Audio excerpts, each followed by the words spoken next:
विधानसभा बहुत धन्यवाद जोहार अर्पित करता हूं। साथियों, काफी लंबा समय हो गया है और ऐसा लगता है कि आप सभी वक्तागण को झेलते झेलते लगभग 10 बजे से लगाकर 5 बजे काफी थक चुके होंगे, लेकिन मैं आप सबका बहुत कम समय लूंगा और इस अवसर पर मेरा आप सब तमाम साथियों से और संविधान संरक्षण बचाओ समिति के तमाम कार्यकर्ताओं से और इस देश के तमाम बहुसंख्यक समाज से मेरा सवाल है और पूछना है कि आजादी के 78 साल बाद भी जिस तरीके से इस देश के अंदर लोकतंत्र आया और लोकतंत्र के अंदर एसटी एससी और बीसी के भाई दलित शोषित पीड़ित समाज के साथ में 5,000 साल पुराना इतिहास अगर उठा के देखते हैं तो हमारे साथ में अत्याचार शोषण होता आया, उस अत्याचार शोषण से मुक्ति मिलेगी। लेकिन 78 साल बाद भी ना तो इस देश की सरकारों के अंदर एसटी एससी और बीसी बहुसंख्यक समाज के साथ हुआ, उससे मुक्ति मिली और ना ही इसका समाधान हुआ। हमको और हमारे तमाम वक्तागण से मेरा कहना है कि अगर हम इस समस्या का समाधान देखना चाहते हैं तो हमारे सामने 5,000 साल हमारे मन के अंदर और मानसिकता के अंदर जो गुलामी की जंजीरों से हमारा समाज जकड़ा हुआ है, हमारा इस देश के अंदर बहुसंख्यक समाज जकड़ा हुआ है, उस जंजीरों से सबसे पहले आजाद होना होगा। मैं इस मौके पर यह कहना चाहता हूं कि 5,000 साल पहले इस देश के अंदर वर्ण व्यवस्था को गुलाम बनाया गया। आज हम आजादी के अंदर आजाद तो हो गए, लेकिन हम हमारे मत का सही प्रयोग नहीं करते हैं। और हम आज इस देश के अंदर आप देखते आइए कि कोई हरा झंडा देखकर वोट देता है और कोई पीला झंडा देखकर वोट देता है। मैं इस तमाम बहुसंख्यक समाज से कहना चाहता हूं कि इस देश के अंदर लोकतंत्र को अगर बचाना है और संविधान को अगर बचाना है तो इस नीले झंडे को देखकर हमको वोट देना होगा मेरे भाई। आज हम देखते हैं कि एक युवा साथी सड़क पर लड़ाई लड़ता है और हमारे बहुसंख्यक समाज का हमारे हक अधिकार की बात आती है, चाहे वो एससी के हक अधिकार की बात हो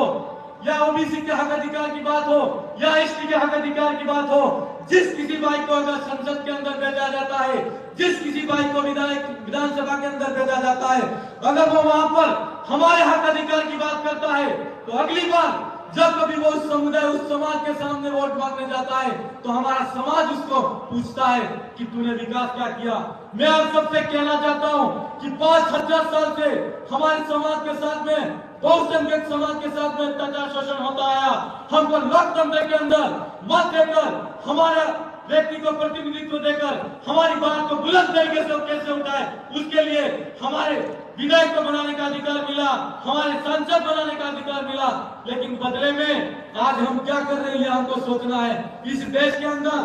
आप देख लो कि वर्तमान के अंदर शिक्षा व्यवस्था है कैसी है, प्राइवेटाइजेशन हो गया। आज अस्पताल के अंदर देख लीजिए, सरकारी अस्पतालों का हालत खराब है। सरकार खुद प्राइवेट अस्पतालों को वो खुद एमओयू जारी करके उनको हमारा उसका सरकार का हक अधिकार देती है और वहां पर प्राइवेट अस्पताल के अंदर हमारा जो भी गरीब भाई हो वो इलाज कराने जाता है। क्या उसका सही इलाज होता है? नहीं हो रहा है। आज मैं शिक्षा की बात करूं तो आप देख लीजिए कि आजादी के 78 साल बाद भी कितने भाई एससी दलित और बहुसंख्यक समाज के जुडिशरी डिपार्टमेंट के अंदर है, कितने भाई ब्यूरोक्रेट्स के अंदर है, कितने भाई यूनिवर्सिटी के अंदर है। और हम लोगों को सोचना होगा आज बुलंद तरीके से हमारी आवाज को उठाने वाले कितने ऐसे विधायक और कितने ऐसे सांसद हैं जिन लोगों को हमने विधानसभा के अंदर भेजा है और जिन लोगों को हमने संसद के अंदर भेजा है। ये सवाल हमारे सामने है मेरे भाई। आज अगर हम बात करते हैं कि ये सारी समस्या हमारे वक्तागण ने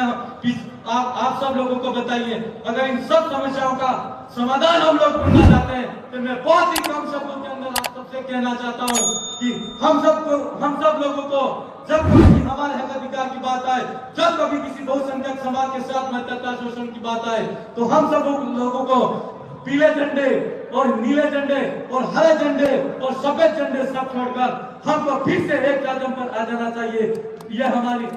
हमारे भीमराव अम्बेडकर की लड़ाई को फिर से जिंदा करने की बात मैं आपसे सबसे कहना चाहता हूँ। मेरे भाइयों, आप सब लोग यहाँ पर काफी लंबे समय से बैठे हो और मैं चाहता तो बहुत हूँ आप सबसे कहना, लेकिन काफी वक्त तक उन्होंने आप सबसे बहुत सारी बातें कही हैं। लेकिन मैं निश्चित तौर पर कहना चाहता हूँ कि विधायक बनने के बाद मैं इस ग्राउंड के अंदर पहली बार आया हूं और जब कभी भी अगला कार्यक्रम होगा निश्चित तौर पर हम और आप मिलेंगे और बहुत सारी बातें करेंगे। आप सबने काफी वक्त तक उनको सुना और यहाँ पर 5 बजे तक यहाँ पर इतना मुस्तैदी के साथ में बैठे, उसके लिए मैं आप सबको पूरी कार्यकारिणी की तरफ से, पूरे मंच की तरफ से और तमाम वक्तागण की तरफ से बहुत बहुत धन्यवाद जोहार अर्पित करते हुए मेरी बात को ये विराम देता हूँ। जय जोहार, जय संविधान, जय भीम।